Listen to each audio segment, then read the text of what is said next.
Newport News, en Virginie, et les localités voisines abritent des dizaines de milliers de membres de la marine. Non loin de là, Norfolk est la plus grande base navale au monde. De cette base, les marins américains partent en mission et reviennent des mois plus tard, toujours très heureux, à l'idée de retrouver leur famille.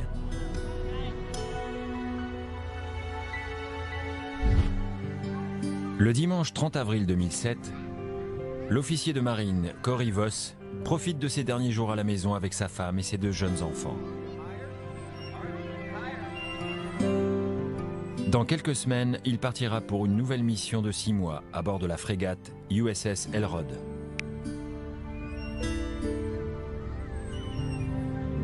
Cory veut passer le plus de temps possible avec sa famille, car il sait qu'ils vont énormément lui manquer.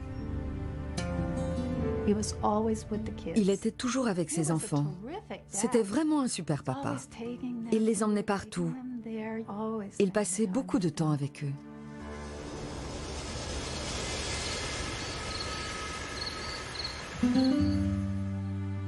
Ce soir n'est pas un soir comme les autres. Après avoir mis les enfants au lit, Cory et sa femme Katrina, surnommée par tous Kat, se préparent à partager un dîner romantique. Un précieux moment d'intimité qu'ils ont attendu impatiemment toute la journée. À nous. À nous. Mariés depuis 8 ans, ils se sont rencontrés dans un bar et ont commencé à sortir ensemble. Très vite, elle est tombée enceinte. En apprenant la nouvelle, ils se sont rapidement mariés.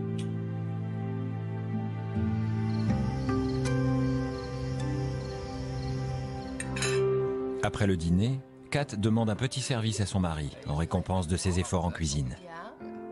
Tu veux bien me rendre service? Lequel? Tu peux prendre ma carte et aller au distributeur? D'accord, J'ai besoin d'argent pour le déjeuner des enfants. ça marche. Tu veux bien? Ouais.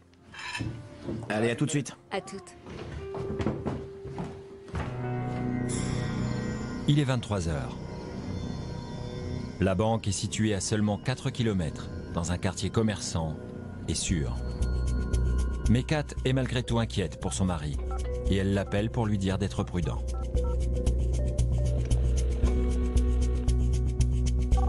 Elle est coutumière de ce genre de comportement. Je t'appelais juste parce qu'il est tard. Elle était de nature inquiète et instable. Elle s'énervait facilement. Je ne veux pas qu'il t'arrive quoi que ce soit. Ça va aller, je te promets. D'accord. Je t'aime. À tout de suite. Je t'aime, salut. Alors que Cory s'arrête devant le distributeur, les inquiétudes de Kat se révèlent justifiées.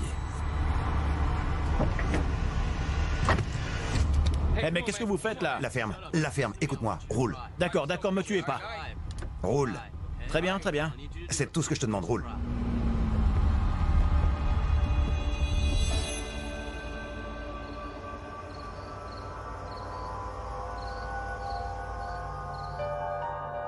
Il est maintenant 23h30. Cory devrait être de retour depuis un quart d'heure. Kat l'appelle sur son portable, mais il ne répond pas. Tu ne décroches pas et je voulais juste savoir si tout allait bien. Si tu rentrais bientôt. Rappelle-moi dès que tu as ce message. Je t'aime. À plus.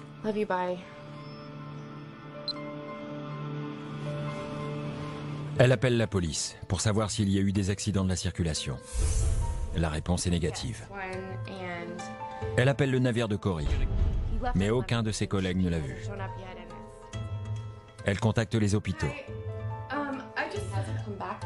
Rien. Il s'appelle Cory Voss. Personne n'a vu ou entendu Cory. Maman? À 3 heures du matin, elle réveille sa mère qui lui propose de l'aider. Je ne savais pas qui appeler. Si tu as des nouvelles, préviens-moi. Merci. Au revoir. Sa mère fait le tour du quartier en voiture, à la recherche du véhicule de Cory. À 6 heures du matin, Kat prévient la police. Bonjour, je voudrais signaler une personne disparue. Katrina Voss a appelé la police de Newport News pour signaler la disparition de son mari. Elle a dit que vers 23 h la veille, il était allé à ce distributeur pour retirer de l'argent et que depuis, elle n'avait pas eu de nouvelles. La police envoie un agent chez elle pour avoir plus de renseignements. Répétez-moi encore tout ça. Je lui ai juste demandé de retirer de l'argent pour le déjeuner des enfants. Entendu? Il est parti vers 23 h. Pendant ce temps, un employé d'un bureau proche du distributeur appelle la police pour signaler un véhicule suspect. Un pick-up semble avoir été abandonné sur le parking. Mais il n'est pas vide.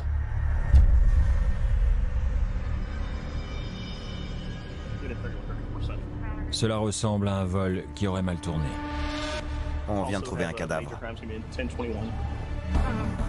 L'agent qui s'entretient avec Kat entend sur la radio de la police qu'un corps a été découvert. Elle décide de ne rien lui dire pour ne pas l'inquiéter et lui promet de revenir plus tard.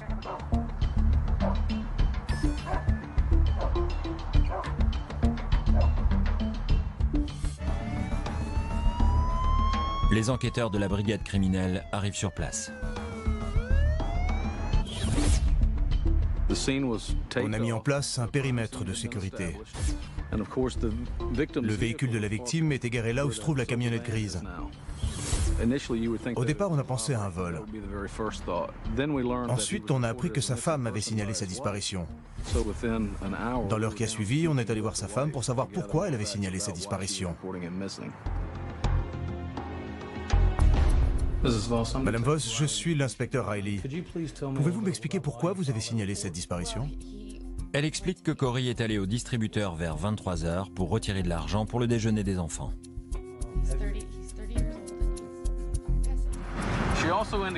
Elle a également précisé qu'elle lui avait parlé plusieurs fois au téléphone, alors qu'il était en route vers le distributeur, pour lui dire d'être prudent, pour lui demander s'il avait verrouillé sa portière. Dans la pièce voisine, un autre policier parle avec la mère de Kat.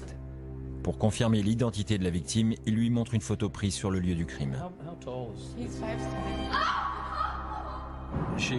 Elle est devenue hystérique, tout comme sa mère. Elle pleurait, elle criait, elle est tombée à genoux et elle avait du mal à respirer. La nouvelle du meurtre met en émoi la communauté très unie des marins. Quand les gens ont acheté le journal le lendemain et lu les gros titres, ils étaient bouleversés. C'était un jeune officier de marine, il avait une femme et 2 enfants, il avait été tué par balle. L'histoire est d'autant plus tragique que Corey semble avoir été choisi au hasard. Mais quand la police examine de plus près son corps, elle n'est plus aussi certaine qu'il s'agit d'un simple vol. Quand quelqu'un se fait tirer dessus au cours d'un vol, il reçoit 1 ou 2 balles, pas plus, parce que les agresseurs veulent prendre la fuite au plus vite. Mais là, il avait reçu 5 balles, et cela voulait dire que l'agresseur était resté un peu plus longtemps. On penchait pour un crime passionnel ou un règlement de compte. Les enquêteurs ont une première piste. Des images de vidéosurveillance montrent Corey en train de se pencher vers le distributeur pendant qu'un probable agresseur pénètre dans son véhicule.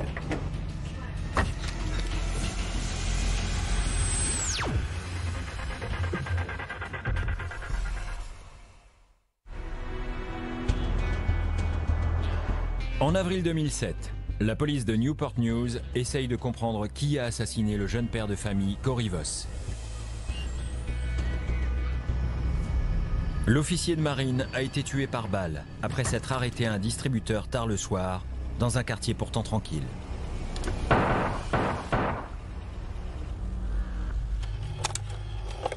Les images de vidéosurveillance enregistrées par la banque révèlent qu'il a essayé sans succès de retirer de l'argent sur un compte ouvert récemment par sa femme. Un inconnu fait irruption sur le siège passager, mais malheureusement, la qualité des images ne permet pas de distinguer son visage. On voit un homme entrer dans le véhicule, mais l'image n'est pas assez nette pour savoir de qui il s'agit. Quelques instants après, le véhicule redémarre.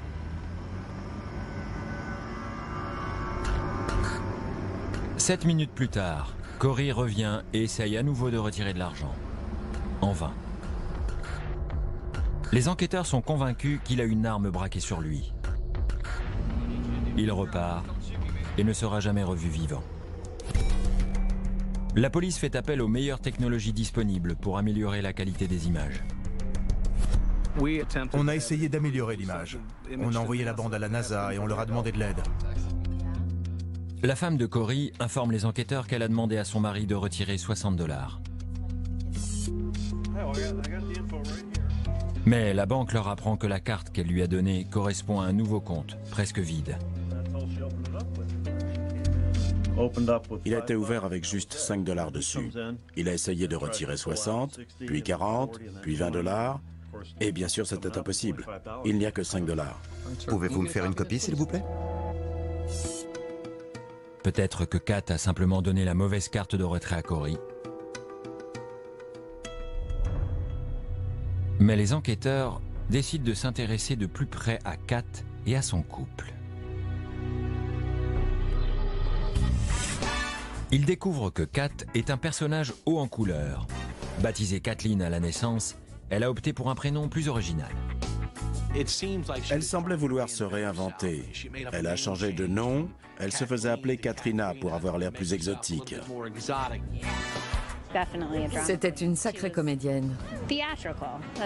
Elle aimait se donner en spectacle. Elle en faisait toujours trop. Elle a le sentiment d'être spéciale, d'être unique. Elle aime l'excitation. Elle aime la nouveauté. Elle aime assouvir ses envies. Et ce n'est pas nouveau. Au lycée, le travail scolaire était loin d'être la priorité de Kat.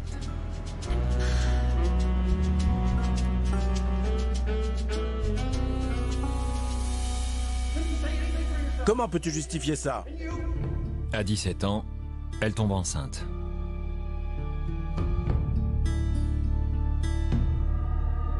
Kat épouse son fiancé et donne naissance à une petite fille. Mais son couple bat vite de l'aile, car elle a une autre passion, le shopping. Kathleen aimait l'argent. C'était comme un aphrodisiaque pour elle. Elle était survoltée quand elle avait de l'argent. Elle a le sentiment qu'elle mérite de vivre dans l'originalité et le luxe. Pour Katrina Voss, l'argent est comme de l'oxygène. C'est certainement la chose la plus importante au monde et elle va faire tourner toute sa vie autour de ça. Un riche parent lui laisse 25 000 $ en héritage. De l'argent qu'elle pourra toucher à l'âge de 21 ans. Le jour où elle a eu 21 ans, elle a débarqué chez moi. J'ai 21 ans aujourd'hui. Je suis allée voir mon père pour lui dire que je voulais mon argent. Elle l'a menacé. Si à 17 heures il ne lui avait pas donné la somme, elle le dénoncerait à la police. Je veux mon argent. Kat obtient ce qu'elle veut et se lance immédiatement dans des dépenses inconsidérées. Elle a débarqué dans ce grand magasin comme une souris dans une usine de fromage. Les yeux exorbités, haletante. Elle était survoltée. C'est une personne quasiment incapable d'autodiscipline. Au bout de 6 semaines, elle était fauchée. Il ne lui restait plus rien. Si on avait donné $1 million à Katrina Voss, il serait parti en fumée en 6 mois. Après 5 ans de déboires financiers, son mari en a assez et demande le divorce. Elle a 22 ans et elle ne perd pas une minute pour partir en quête d'un nouvel homme, pendant que ses parents élèvent sa fille. Je m'appelle Kat. Kat, d'accord. Et je ne suis pas toujours innocente. Dans un bar, elle jette son dévolu sur Corey Voss. Elle veut qu'il devienne son mari et sa future source d'argent.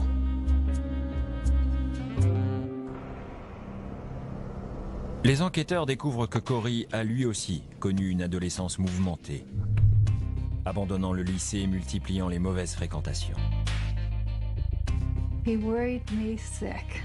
J'étais morte d'inquiétude pour lui.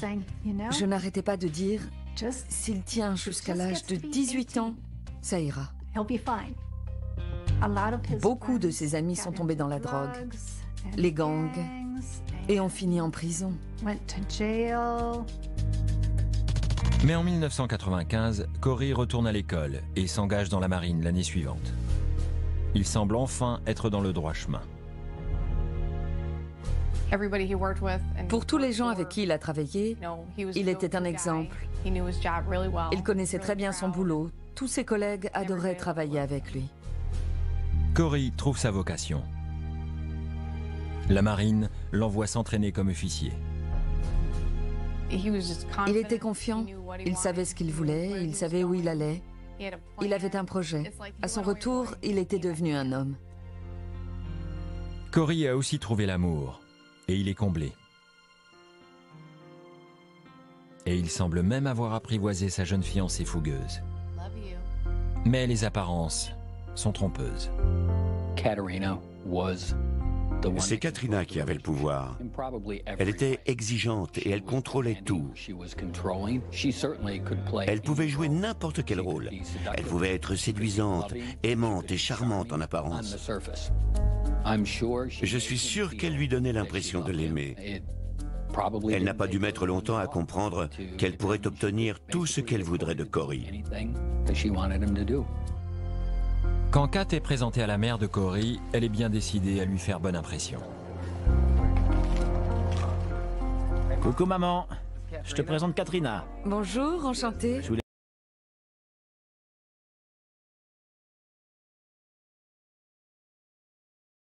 Laisse faire connaissance, je reviens. Alors, parlez-moi de vous. Elle était très sympathique, très agréable. Elle m'a bien plu. Kat est à la fois charmante et exotique. Elle raconte à la mère de Corey son incroyable histoire familiale. Elle était originaire d'Ukraine. Elle avait été élevée par son père. Sa mère était américaine. Elle a grandi en Ukraine sans sa mère, qui était retournée aux États-Unis. C'est un bon pays ici. Je m'y plais beaucoup. C'est très différent de l'Ukraine. Mais c'est un bien surprenant mensonge. Kat a été élevée par sa mère à Newport News et n'a jamais mis les pieds dans cette partie du monde. Elle adorait ce petit côté unique et exotique. Elle en avait tellement besoin qu'elle mentait de manière pathologique aux gens. Elle s'était réinventée. Elle mentait à tous et surtout. Corey est amoureux et le couple ne tarde pas à se marier. Ils auront 2 enfants, un garçon et une fille. Corey part souvent en mission en mer pendant plusieurs mois. Mais Kat n'est pas du genre à l'attendre sagement à la maison. Elle aime toujours autant faire la fête.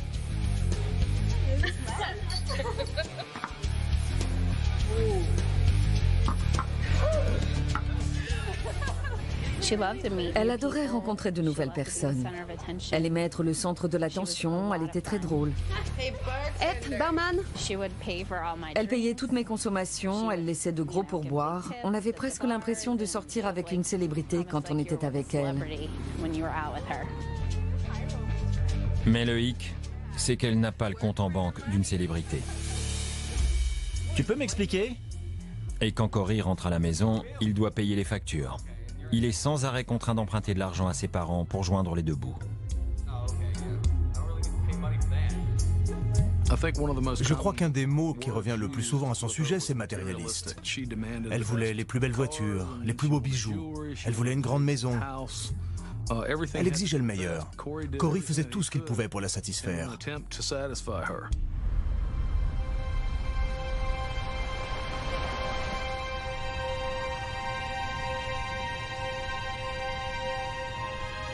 Une semaine après le meurtre, Corey est enterré par les siens. Le chagrin de la famille est immense. D'autant plus qu'elle vient d'apprendre qu'il a eu une mort lente et douloureuse. Il était paralysé à partir de la taille. Et il s'en est probablement rendu compte. Il n'a pas pu bouger pour essayer de sortir du véhicule. Il a eu une mort assez atroce. Il est resté assis à se vider de son sang pendant plusieurs minutes. L'enquête marque alors un tournant inattendu. La brigade criminelle a reçu un appel d'une femme. Elle nous a indiqué que Kat avait peut-être quelque chose à voir avec le meurtre. Et elle nous a conseillé de nous intéresser à un homme appelé Michael Draven. Qui est Michael Draven? A-t-il un lien avec Kat? Et pourquoi aurait-il voulu supprimer son mari?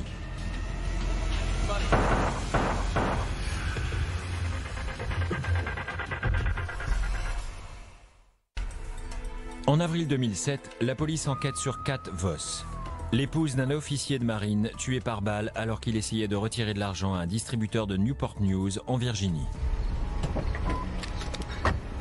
Non, ne tirez pas. Ils ont découvert qu'elle aimait dépenser sans compter l'argent de son mari. À présent, ils viennent de recevoir un appel d'une informatrice anonyme au sujet d'une liaison et de l'homme dont elle pense qu'il a assassiné Cory Voss. On peut aujourd'hui révéler qu'il s'agit de l'amie avec laquelle Kat aimait faire la fête, Ashley Doyle.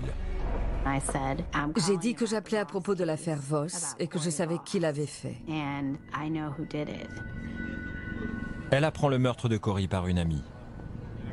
Elle a dit « Allume la télé, il faut que tu vois ça ». On voyait la petite camionnette de Cory et ça disait qu'on avait retrouvé un corps à l'intérieur.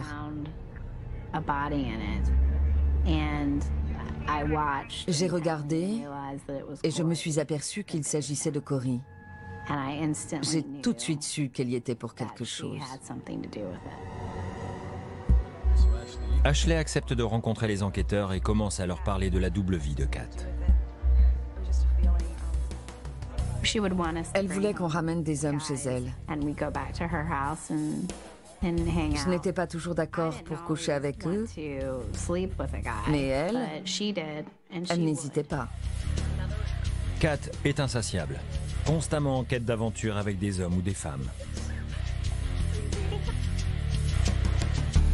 Mais au préalable, elle s'assure que ses enfants ne contrarient pas ses plans. Il lui arrivait de leur donner des médicaments pour qu'ils dorment et qu'elles puissent sortir de la maison et aller faire la fête.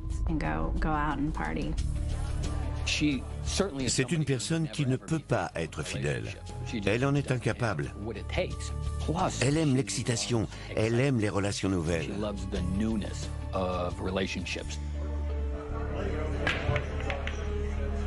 Kat Voss rencontre Michael Draven 6 mois avant le meurtre de Cory. Qu'est-ce que tu fais? Je suis réalisateur. Ah, c'est vrai? Et photographe. Super! Quel genre de film? J'écris mes propres films. Je sais pas vraiment jouer au billard. Tu peux m'apprendre? Bien sûr qu'il peut t'apprendre. Comme ça? Oui, et après, comme ça. Le moteur, au départ, c'est que c'est une nouvelle proie. C'est ce qui l'a fait avancer. Dès qu'elle apprend qu'il a beaucoup d'argent et qu'il travaille dans l'industrie du cinéma, Kat fait en sorte d'être irrésistible. On revient.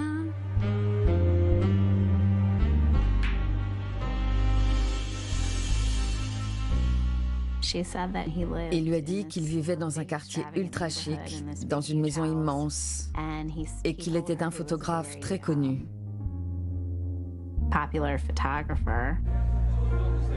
Mais les apparences sont trompeuses. Lui aussi vit dans ses rêves. C'est un individu extrêmement instable. Les enquêteurs apprennent que Michael Draven est un jeune homme excentrique et marginal de 27 ans qui ment tout autant que Kat sur sa vie. Son compte MySpace indique qu'il est producteur de cinéma et président de la société Red Snow Film. C'était un rêveur. Il se faisait passer pour un producteur, un acteur et un écrivain. Il racontait qu'il gagnait beaucoup d'argent, mais en fait, il n'avait pas de travail.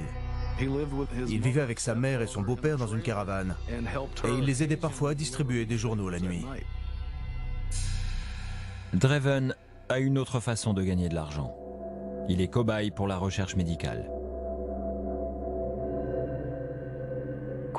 C'est une manière rapide de gagner de l'argent.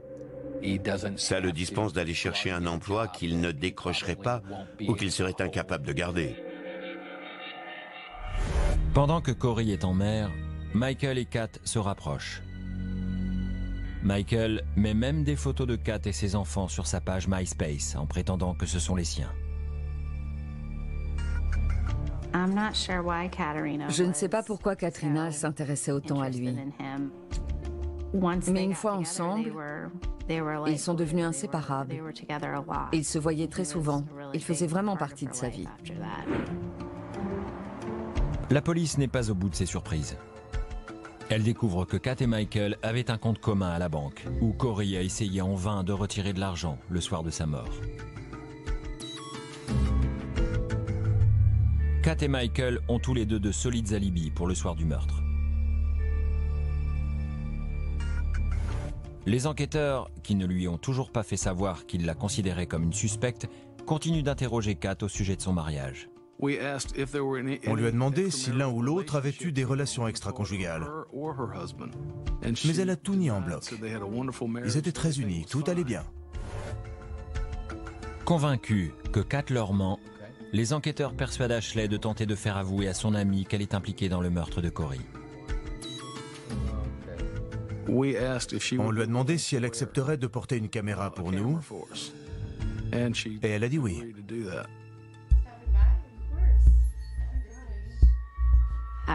J'étais très nerveuse. J'avais peur. Je me disais, et si elle voit le fil, qu'est-ce que je vais faire? J'ai dû vraiment me préparer mentalement. Il ne fallait surtout pas que je lui mette la puce à l'oreille. La caméra tourne pendant qu'Ashley tente d'arracher des aveux à son ami. Tu sais, j'attends toujours le chèque. Ça a vraiment été très dur. J'étais là. Mon Dieu, elle sait que j'ai une caméra.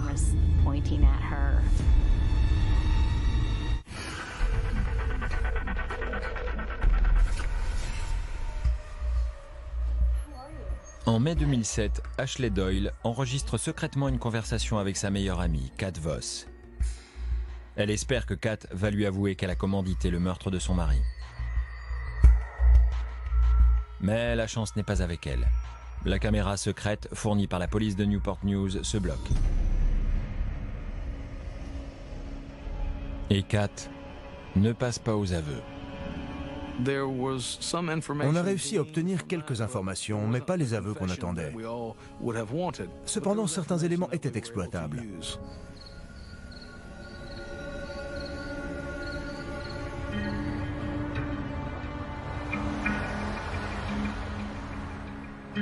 Kat Voss ne tarde pas à récolter les fruits de ses efforts. J'espère que cela vous aidera, vous et vos enfants. Oui, je l'espère aussi. Vous avez mon numéro. Bonne chance, Madame Voss. La marine lui verse un capital d'essai d'un montant de 100 000 $. Ouais.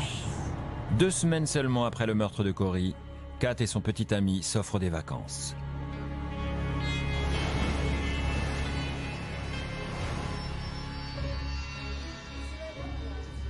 Avec Michael Draven, ils forment un couple qui ne passe pas inaperçu. Ils arborent des tenues et des bijoux extravagants. Oh, excusez-moi. Je suis de la famille de Dracula. Et voici ma femme, Katrina de Russie. Bonjour, enchantée. Ne manquez pas la sortie du prochain film de Red Snow Pictures.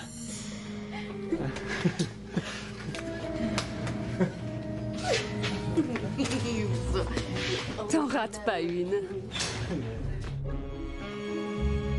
Ils dépensent une petite fortune dans une suite luxueuse.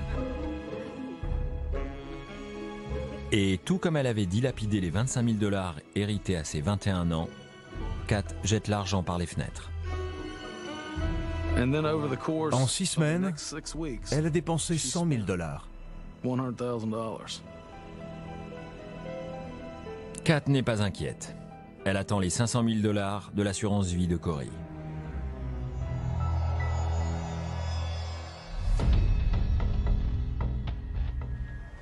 La police commence à surveiller les moindres faits et gestes de Kat.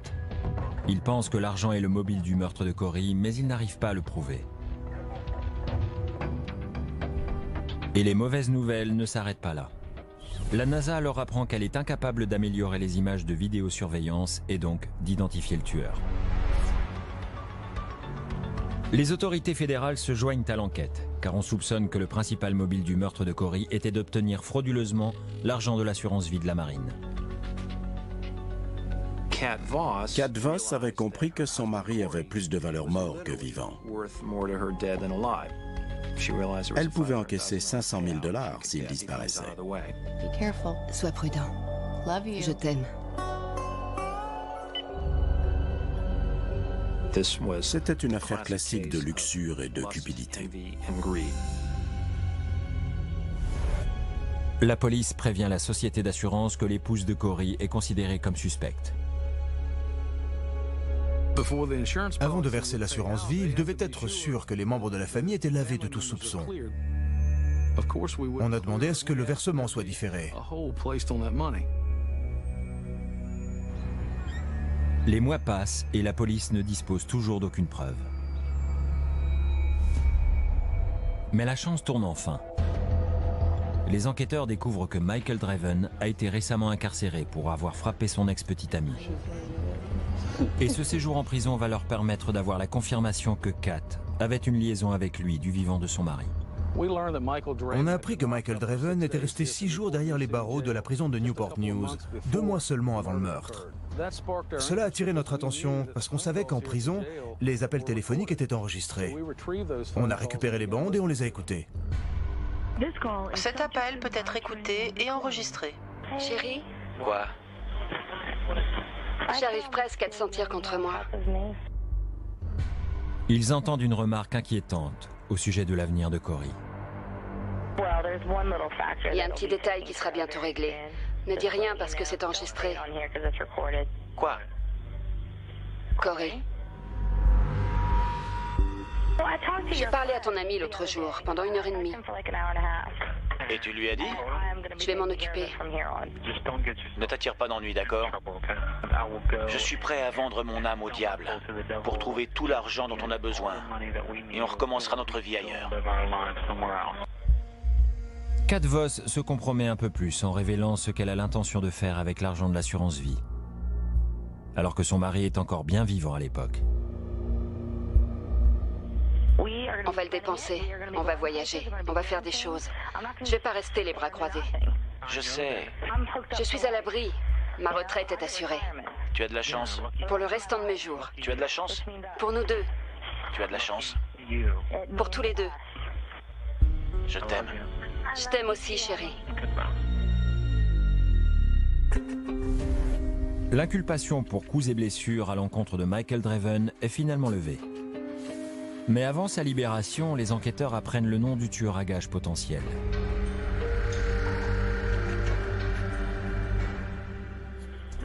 J'ai une question. Tu as dit que tu avais parlé à David.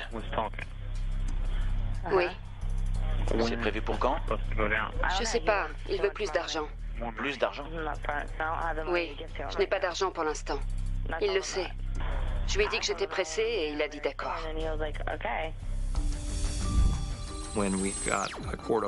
Quand on a eu l'autorisation d'étudier les relevés téléphoniques de Kat Voss, on a vu qu'elle avait appelé plusieurs fois un individu qui vivait en Virginie occidentale et qui s'appelait David Runyon. La police a fait le rapprochement. Les enquêteurs découvrent que David Runyon, comme Michael Draven, subit des traitements médicaux et expérimentaux pour de l'argent. Les deux hommes se lient immédiatement d'amitié quand ils se rencontrent à la clinique. Michael est fasciné lorsque David lui apprend qu'il a servi dans l'armée et dans la police. Quand il était dans l'armée, je crois qu'il était tireur d'élite. Il connaissait très bien les armes. Il savait les manier. Donc tu peux m'aider pour ce dont on vient de parler? Oui, je l'ai déjà fait. Dis-moi juste quand. Il l'a déjà fait? Oui, plein de fois. Super, c'est d'accord.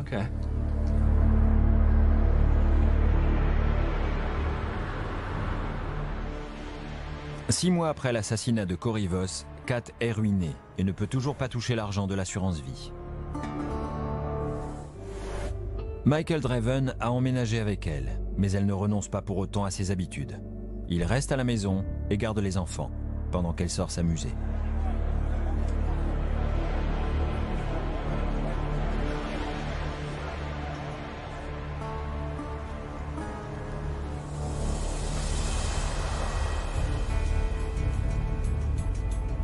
Les enquêteurs décident d'essayer de faire craquer un des 3 suspects. Ils suivent Michael chez Kat, tout en sachant qu'elle est sortie faire des courses.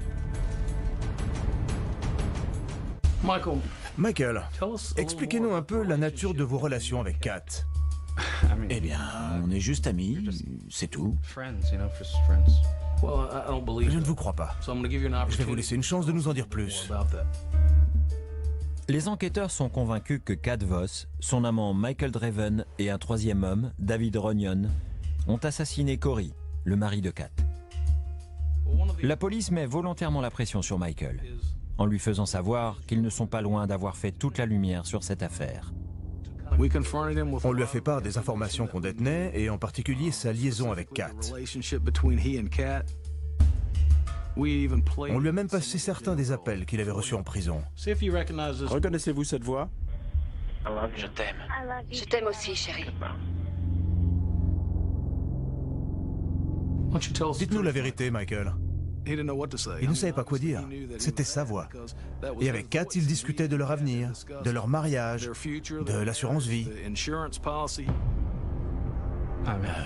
Oui, on a eu une relation sexuelle. Si on devait évaluer les 3 personnes impliquées, c'est-à-dire Katrina Voss, Michael Draven et David Runyon, et si on devait désigner le maillon faible, ce serait Michael Draven. Et la police a fait un très bon choix. Ils ont mis la pression sur Michael Draven en sachant qu'il ne la supporterait pas. Et Michael Draven a été le premier à flancher. En écoutant leurs appels téléphoniques et en surveillant leurs moindres mouvements, la police parvient à rassembler des preuves. Si on te demande, je distribuais des journaux Pour ma mère. Compris? Ça marche.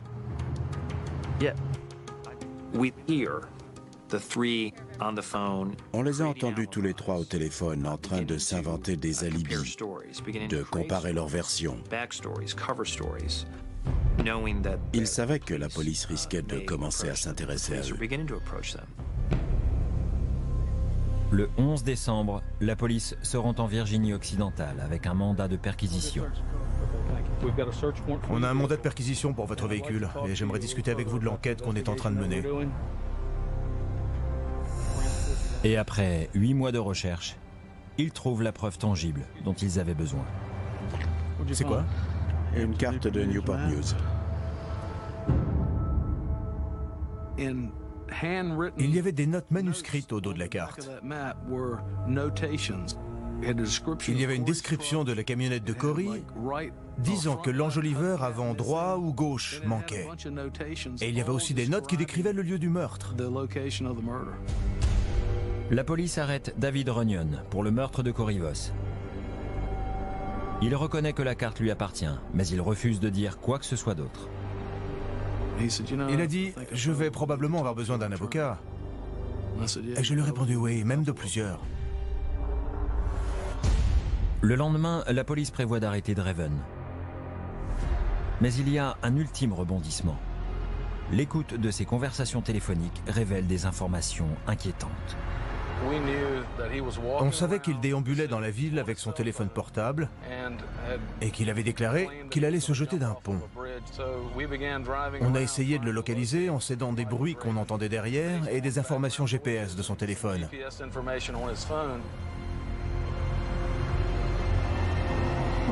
Je vais le faire.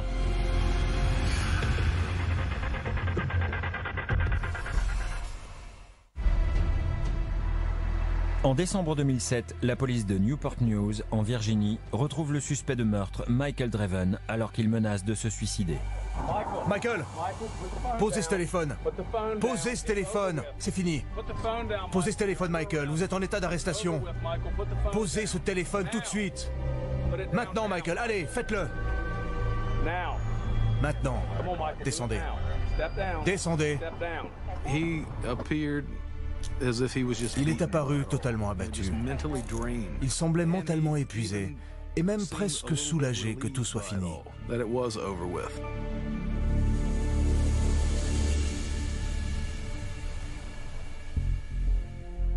Michael, vous avez été arrêté pour le meurtre de Cory Voss. Est-ce que vous voulez bien appeler Kat? Vous savez qu'elle est la seule à ne pas avoir été encore arrêtée. Acceptez-vous de nous aider en l'appelant et en lui demandant de passer vous prendre quelque part? Oui, je peux l'appeler. Je suis bon acteur.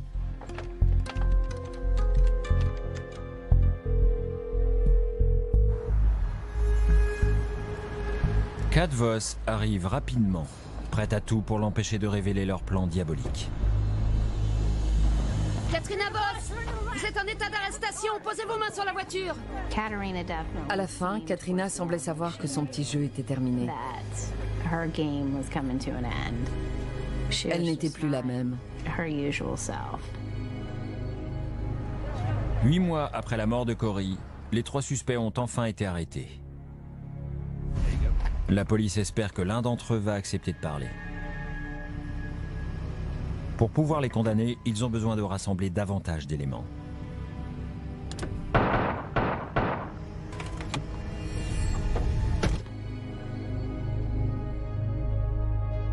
Kat, savez-vous que vous avez été arrêtée pour le meurtre de votre mari? Elle était complètement abasourdie. Elle ne s'y attendait pas du tout. Elle a dit qu'elle avait voulu tout arrêter, mais qu'elle n'avait pas su comment. Et on lui a dit, Kat, vous étiez au téléphone avec lui quand il est arrivé devant le distributeur. Sois prudent. Vous aviez tout le temps de l'arrêter jusqu'à ce que David Runyon arrive dans la voiture. Vous auriez pu lui dire de partir, mais vous ne l'avez pas fait. Vous avez laissé quelqu'un tuer votre mari pour de l'argent.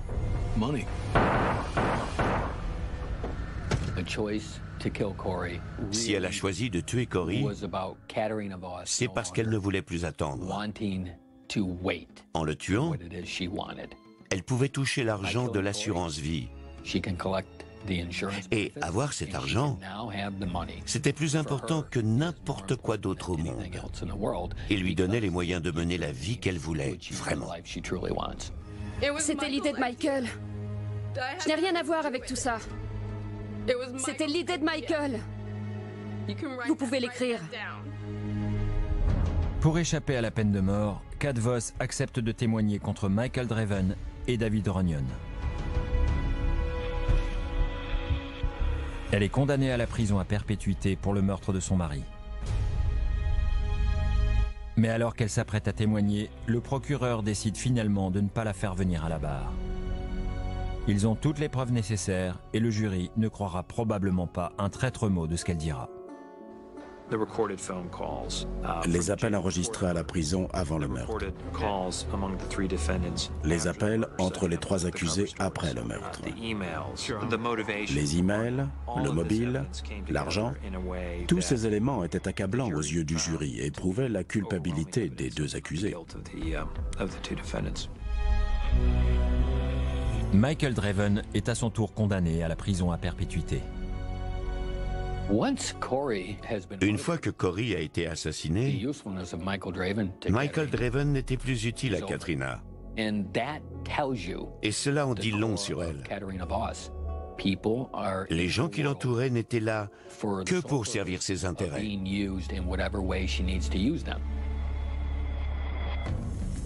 L'avocat de David Runyon déclare que le dossier n'est fondé que sur des présomptions et qu'il n'existe aucun témoin ni aucune preuve ADN sur le lieu du meurtre. Oui, je l'ai déjà fait. Mais Kat Voss et Michael Draven disent tous les deux qu'il a accepté de tuer Cory pour 20 000 $. Retourne au distributeur et file-moi l'argent, tout de suite. Ne tirez pas, d'accord? Finalement, les 2 amants ne lui enverront que quelques centaines de dollars. David Runyon est reconnu coupable de meurtre est condamné à mort. C'est un homme très froid, très calculateur. Il a un sentiment d'hyper-virilité, une personnalité de mercenaire. Il n'a presque aucune compassion. Il est incapable de ressentir la moindre empathie. Il n'a aucun remords, aucun sentiment de culpabilité. Ceux qui aimaient Kat Voss et la connaissaient comme une femme charmante et bonne vivante n'arrivent pas à comprendre comment elle a pu faire assassiner de sang froid le père de ses enfants. Kathleen était une femme intelligente, drôle et libre. J'aimais sa compagnie. Mais cette femme-là, je ne la connais pas. Cet aspect de sa personnalité que nous aimions tous a disparu. Elle n'est plus cette femme. C'est fou qu'elle ait été capable d'un tel geste. Pour la famille de Corey, ce meurtre est une terrible trahison. C'était mon grand frère, c'était mon modèle. Et aujourd'hui, je suis plus âgée qu'il ne l'était. Ce n'est pas normal.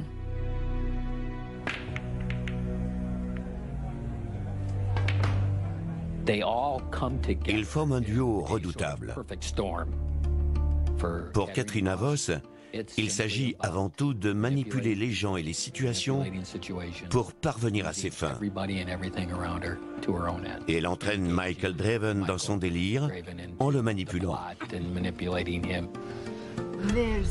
Il y a quelqu'un que je veux tuer. Le père de ses enfants. Sois prudent. Je t'aime, à tout à l'heure. Et elle tire toutes les ficelles sans que cela l'empêche de dormir. Je ne pense pas que Katrina ait jamais ressenti la moindre culpabilité pour ce qu'elle a fait. C'est un crime particulièrement cruel.